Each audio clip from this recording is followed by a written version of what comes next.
নমস্কার, Rishibani institute of Vedic অ্যাস্ট্রোলজির পক্ষ থেকে স্বাগত জানাই আজকের জ্যোতিষ আলোচনায়। আমি শান্তনু আপনাদের সঙ্গে। আলোচ্য বিষয় 2026 আমরা আলোচনা করব প্রেম, রিলেশনশিপ ইত্যাদি বিষয় নিয়ে। বিবাহ, প্রেম এই সমস্ত বিষয় নিয়ে একটা নির্দিষ্ট বয়সের পরে আমাদের মনের মধ্যে প্রচুর চিন্তা জাগতে শুরু করে। কি হবে রিলেশনশিপের ক্ষেত্রে? আলোচনা করব আমরা মেষ রাশি বা লগ্নের মানুষদের রিলেশনশিপ নিয়ে। স্ট্রেট ফরওয়ার্ড রাশি মেষ, কালপুরুষের প্রথম রাশি। প্রেম, ভালোবাসা, বিবাহের ক্ষেত্রে এরা যে বিরাট রোমান্টিক তা কিন্তু একেবারেই নয়, কিন্তু এদের মধ্যে যে ডেডিকেশন থাকে, এদের মধ্যে যে স্ট্রেট ফরওয়ার্ড বিহেভিয়ার থাকে সেটা কিন্তু অন্যের থেকে আলাদা। সাদাকে সাদা, কালোকে কালো বলার ক্ষমতা থাকে এই মেষ রাশি বা লগ্নের মানুষদের মধ্যে। এরা যথেষ্ট ইমোশনাল নয়, কিন্তু এরা যথেষ্ট কর্তব্যপরায়ণ। এই ধরনের মানুষদের ক্ষেত্রে 2026-এ মেষ রাশি বা লগ্নের মানুষদের ক্ষেত্রে 2026-এ রিলেশনশিপ ইস্যু এটা প্রথম দিকে কিছুটা হবে। 2026-এর প্রথমেই বলা যেতে পারে জানুয়ারি, ফেব্রুয়ারি, মার্চ, এপ্রিল প্রেমের ক্ষেত্রে, বিবাহিত জীবনের ক্ষেত্রে বাধা ফেস করতে হবে। প্রেম যদি খুব গভীর হয় এবং সেখানে যদি বেশ কিছুটা ডেডিকেশন থাকে, রিলেশনশিপের মধ্যে যদি অ্যাট্রাকশন থাকে, পারস্পরিক নির্ভরশীলতা, পারস্পরিক ভালোবাসা এটা যদি যথেষ্ট পরিমাণে দেখতে পাওয়া যায়, সেই ক্ষেত্রে 2026 প্রথম দিকটা মেষের জন্য ভালো হতে চলেছে।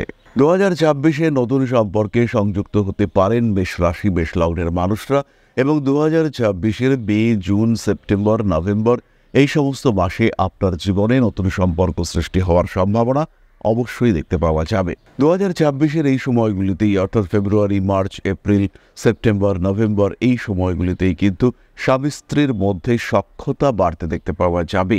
অ্যাটাচমেন্ট বাড়বে, প্রেম, ভালোবাসা ইত্যাদির ক্ষেত্রেও উন্নতির সম্ভাবনা এটা অনেক বেশি। সোশ্যাল মিডিয়ায় 2026-এ অনেক বেশি অ্যাক্টিভ মেষ রাশি বা লগ্নের মানুষরা। একাদশের রাহু অবস্থান করে রয়েছে এবং আপনার সপ্তম ভাবে বছরের প্রথমে রাহু এবং বৃহস্পতি উভয়ের দৃষ্টি রয়েছে। ফলে বিয়ের কথাবার্তা এগোবার সংযোগ স্পষ্টভাবে দেখতে পাওয়া যাবে। বিবাহিত জীবনে বেশ কিছুটা ডেভেলপমেন্ট রয়েছে। স্বামী কিংবা স্ত্রীর কর্মক্ষেত্রে উন্নতির সংযোগ থাকবে। তবে বছরের প্রথম দিকে দেবগুরু বৃহস্পতি তার দৃষ্টি আপনার সপ্তম ভাবের উপরে পড়ছে।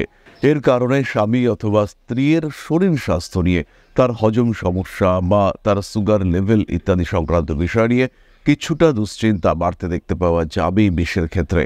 জুন মাসের শেষের দিকে দেবগুরু বৃহস্পতি আপনার চতুর্থ ভাবে প্রবেশ করবেন। এই সময় কিন্তু আপনার স্বামী কিংবা আপনার স্ত্রীর চাকুরি প্রাপ্তির সম্ভাবনা, আপনার মা এবং পরিবারের সঙ্গে আপনার দম্পতির মেলবন্ধনের গভীরতা বৃদ্ধি ইত্যাদির সংযোগ সৃষ্টি হবে। অর্থাৎ দীর্ঘদিন ধরে শাশুড়ি বৌমার অশান্তি, তার একটা ছোট্ট সমাধান সূত্র বেরিয়ে আসতে পারে। সমাধান সূত্র বেরিয়ে আসার সাথে সাথে দুপক্ষের মধ্যেই অ্যাডজাস্ট করবার মেন্টালিটি এটা বাড়তে দেখতে পাওয়া যাবে। দুপক্ষই কিন্তু পরস্পরকে ভালো রাখতে চাইবেন। বছরের শেষের দিকে অক্টোবর, নভেম্বর, ডিসেম্বর এরকম সময় দেবগুরু বৃহস্পতির প্রভাব আপনার পঞ্চম ভাবের উপরে দেখতে পাওয়া যাবে। সিংহ রাশিতে দেবগুরু বৃহস্পতির এই প্রভাবের কারণে মেষের সন্তান প্রাপ্তি এবং সন্তানের স্বাস্থ্য বৃদ্ধির সম্ভাবনা অনেকটাই বেশি। বছরের মাঝামাঝি সময় মেষ রাশি, মেষ লগ্নের মানুষরা জীবন সঙ্গী বা সঙ্গিনী খুঁজে পাওয়ার চেষ্টায় সফল হতে চলেছেন। তাদের ক্ষেত্রে কিন্তু অর্থনৈতিক ভাগ্যে যেমন উন্নতি দেখতে পাওয়া যাবে, তেমনি গৃহযোগ সেটা সৃষ্টি হবে। নতুন করে ঘর সংসার গঠন করবার মানসিকতা সেটাও বাড়তে দেখতে পাওয়া যাবে। এবার আমরা চলে আসবো কয়েকটি বিশেষ প্রেডিকশনে। প্রথমেই খেয়াল রাখুন 2026 মার্চ, এপ্রিল, মে হঠাৎ করেই প্রাপ্তি যোগ রয়েছে। স্বামী কিংবা স্ত্রীর লটারি প্রাপ্তি কিংবা কোনো আটকে থাকা অর্থ প্রাপ্তির সম্ভাবনা এটা অনেকটাই বেশি। এই পারপাসে আপনি নিজেও অ্যাক্টিভ হয়ে উঠতে পারেন। টাকা ধার দিয়েছিলেন কিন্তু উল্টো দিকের মানুষটা সেই টাকা পরিশোধ করছেন না, এরকম একটা সিচুয়েশন তৈরি হয়েছিল। আপনি গিয়ে তাকে চেপে ধরুন এবং আপনার স্বামীর টাকা, অবশ্যই আপনার স্বামীর টাকা, কিন্তু আপনার হস্তক্ষেপে সেই টাকা উদ্ধারের সম্ভাবনা সেটা কিন্তু অনেকটাই বাড়তে দেখতে পাওয়া যাবে এবং সেই টাকা প্রাপ্তি, সেখান থেকে অর্থনৈতিক উন্নতি ইত্যাদির সংযোগ খুব স্পষ্টভাবে দেখতে পাওয়া যাবে। দ্বিতীয় বিষয়টি হলো মে, সেপ্টেম্বর, অক্টোবর, নভেম্বর এই 4টি মাসে আপনার স্বামী বা আপনার স্ত্রী, বিশেষ করে আপনার স্ত্রীর কিন্তু আঘাতপ্রাপ্ত হওয়ার সম্ভাবনা অনেকটাই বেশি। স্ত্রী দুরারোগ্য রোগে ভুগছিলেন, বছরের শেষ 6 মাস আরোগ্য প্রাপ্তির সংযোগ অনেক বেশি। এমনকি খুব জটিল কোনো রোগে ভুগলেও সেখান থেকে রোগমুক্ত হওয়ার সম্ভাবনা সেটা বাড়তে দেখতে পাওয়া যাবে। বড় কোনো রোগ থেকে মুক্তি পাওয়ার সংযোগ সৃষ্টি হতে চলেছে। বছরের একদম প্রথম দিকে জানুয়ারি, ফেব্রুয়ারি, মার্চ বলা যেতে পারে স্বামী কিংবা স্ত্রীর কারণে ব্যয় বৃদ্ধি, প্রচণ্ড ব্যয় বৃদ্ধির সম্ভাবনা এটা কিন্তু অনেকটাই বেশি। স্বামী অথবা স্ত্রীকে দামি কোনো জিনিসপত্র কিনে দেওয়া, তাকে সাপোর্ট দেওয়ার চেষ্টা ইত্যাদির কারণে ব্যয় বৃদ্ধি পাওয়ার একটা সম্ভাবনা সেটা কিন্তু প্রবলভাবেই বাড়তে চলেছে। খেয়াল রাখতে হবে এই অবস্থায় অতিরিক্ত খরচ কিন্তু আপনার জন্য বিপজ্জনক হতে পারে। ফিনান্সিয়াল স্টেবিলিটি বজায় রাখার ক্ষেত্রে স্বামী স্ত্রীর মধ্যে মিউচুয়াল আন্ডারস্ট্যান্ডিং থাকা 2026-এ কিন্তু ভীষণ জরুরি। প্রফেশনাল ফিল্ডের কারণে স্বামী স্ত্রীর মধ্যে মেশকে কিছু মতবিরোধ ফেস করতে হতে পারে। স্বামী স্ত্রীর মধ্যে কিছুটা দূরত্ব সৃষ্টি হওয়ার সম্ভাবনাও তৈরি হতে পারে এবং তার কারণ হতে পারে প্রফেশনাল অ্যাক্টিভিটি। হতেই পারে আপনার স্বামী বা স্ত্রী এমন কোনো কাজের সঙ্গে যুক্ত যেটাকে আপনি কোনোভাবেই মেনে নিতে পারছেন না বা চাইছেন না।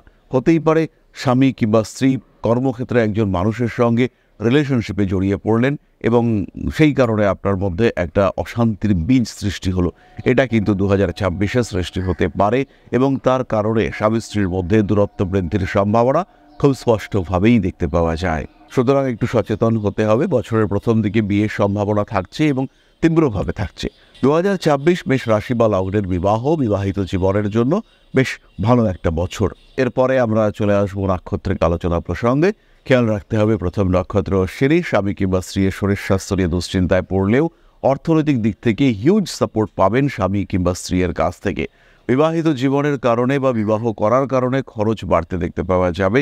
ঘটক সম্প্রদায় ভীষণ অ্যাক্টিভ হয়ে উঠবেন অশ্বিনী নক্ষত্রের জাতক বা জাতিকাদের বিবাহ সম্পর্কিত বিষয়ের ক্ষেত্রে। প্রেম ভালোবাসার ক্ষেত্রে কিছু জটিলতা দেখতে পাওয়া যায়, তবে রিলেশনশিপ ইস্যুর কারণে কিছু পারিবারিক দ্বন্দ্ব সেটা সৃষ্টি হতে পারে। প্রেম করেছেন এমন একজন মানুষের সঙ্গে যাকে পরিবার মেনে নিচ্ছে না, তার কারণে পরিস্থিতিগত অস্থিরতার মধ্যে মেষ পড়তে পারেন। মেষ রাশি মেষ লগ্নের মানুষদের কর্মতৎপরতা, কর্মসচেতনতা বাড়তে দেখতে পাওয়া যাবে। পরবর্তী নক্ষত্র ভরণী। সোশ্যাল মিডিয়ায় নতুন রিলেশনশিপের সম্ভাবনা। বিবাহ বহির্ভূত প্রেম যে সম্পর্ক যাকে এক্সট্রা ম্যারিটাল অ্যাফেয়ার্স বলা হয়, সেখানে কিন্তু বেশ ভালো রকম জড়িয়ে যাওয়ার একটা সম্ভাবনা রয়েছে ভরণীর ক্ষেত্রে। ইমোশনকে নিয়ন্ত্রণে না রাখতে পারলে ভরণী কিন্তু বেকায়দায় পড়তে পারেন। নতুন বাড়িঘর করবার সংযোগ দেখতে পাওয়া যাবে এবং সেখানে আপনার পরিবার কিন্তু আপনাকে ভীষণ সাপোর্ট করবে। একান্নবর্তী পরিবার থেকে বেরিয়ে একটু নিউক্লিয়ার ফ্যামিলির মধ্যে প্রবেশ করবার মানসিকতা এটা ভরণী নক্ষত্রের মানুষদের ক্ষেত্রে দেখতে পাওয়া যাবে। সন্তান প্রাপ্তির ক্ষেত্রে মেডিকেল ইস্যু ক্রিয়েটেড হওয়ার সংযোগ অনেকটাই বেশি, কিন্তু তা সত্ত্বেও 2026-এ সন্তান প্রাপ্তির চিন্তা এটা অবশ্যই ভরণী করতে পারেন। মেডিকেল সাপোর্টের প্রয়োজনীয়তা অবশ্যই হবে এবং সেখানে ভরণীর সাকসেসফুল হওয়ার সংযোগ এটা কিন্তু অনেকটাই বেশি। প্রেম বিবাহিত জীবনে স্বস্তির কারণে আত্মবিশ্বাস বৃদ্ধির সম্ভাবনা দেখতে পাওয়া যায়। ভরণী নক্ষত্রের জাতক এবং জাতিকা তারা কিন্তু স্বামী কিংবা স্ত্রীর দ্বারা উপকৃত হবেন, প্রচুর যত্নপ্রাপ্ত হবেন। আপনার বিপরীত দিকের মানুষটির মধ্যে রোমান্টিকতার প্রকাশ এটা বাড়তে দেখতে পাওয়া যাবে। পরবর্তী নক্ষত্র কৃত্তিকা। মাথা গরম করে ফেলতে পারেন, সংসারে অশান্তির সম্ভাবনা রয়েছে। ঝামেলা অশান্তি অ্যাভয়েড করার চেষ্টা করুন। মেষ রাশি কৃত্তিকা নক্ষত্রের মানুষদের কিন্তু সেপারেশনের সংযোগ রয়েছে। চেষ্টা করতে হবে নিজেদের মধ্যে সমঝোতা যতটা সম্ভব বাড়িয়ে রাখা যায় এটাই করবার চেষ্টা বারবার আপনাদেরকে করতে হবে। নিজের শখ সুখ আত্মপ্রতিষ্ঠাকে একটু ইগনোর করা যেতে পারে এবং সম্পূর্ণ পরিবারকে নিয়ে চলার চেষ্টা এটা অবশ্যই করা যেতে পারে। ইমোশনাল ব্ল্যাকমেলিংয়ের শিকার হতে পারেন, সন্তানের দ্বারা একটু ডিস্টার্ব হতে পারেন কৃত্তিকা, তবে তার সঙ্গে সঙ্গেও সন্তানের উন্নতি, সন্তানের অর্থপ্রাপ্তি এটা আপনার মনে একটা আনন্দ এনে দেবে, আপনাকে ভালো থাকার পথে কিছুটা এগিয়ে দেবে। প্রেম বিবাহ ভালোবাসা ইত্যাদি ক্ষেত্রে মেষ রাশি বা লগ্নের মানুষদের ক্ষেত্রে অবশ্যই বলবো বছরের শুরুতেই একটা প্রপার কনসালটেশন করবার জন্য, এবং সেই কনসালটেশনই কিন্তু আপনাকে গাইড করবে কোন দিকে আপনার যাওয়া উচিত, কোন ডিসিশন আপনার নেওয়া উচিত, রিলেশনশিপ ইস্যুগুলি নিয়ে কতটা ভাবা উচিত, কতটা গুরুত্ব দিয়ে এই সমস্ত বিষয়ে চিন্তা করা উচিত এবং কোন সম্পর্ক গুরুত্বপূর্ণ, কোন সম্পর্ককে একটু দূরে সরিয়ে দিতে হবে।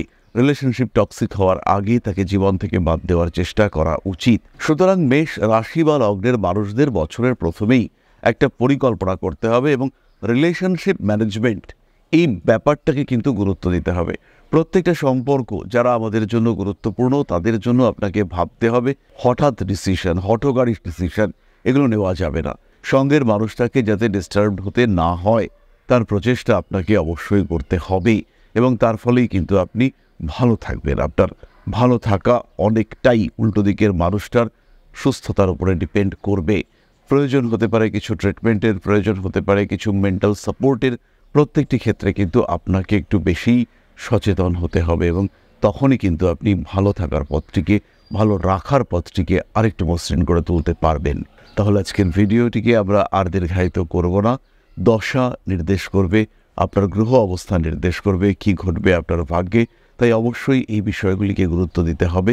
বর্ষফল তো অবশ্যই গুরুত্বপূর্ণ, গুরুত্ব রয়েছে তার, কিন্তু তারও আগে আপনার দশা কোন গ্রহটা বেশি অ্যাক্টিভ তাকে আইডেন্টিফাই করা, এগুলো অবশ্যই আপনাদের করতে হবে এবং তখনই কিন্তু আপনারা রিয়েলাইজ করতে পারবেন কি ঘটতে পারে 2026-এ, এক্স্যাক্টলি কী ঘটতে পারে 2026-এ। তখনই আমরা পাবো প্রকৃত প্রেডিকশন। তাহলে আজকের আলোচনা আমরা আর দীর্ঘায়িত করব না। সবাই সুস্থ থাকুন, ভালো থাকুন। মাস্টার শ্রী আদিশক্তির আশীর্বাদ, পূর্ণ আশীর্বাদ বর্ষিত হোক আপনাদের উপর। সমৃদ্ধ, আরও সমৃদ্ধ হয়ে উঠুক আপনাদের প্রত্যেকের জীবন।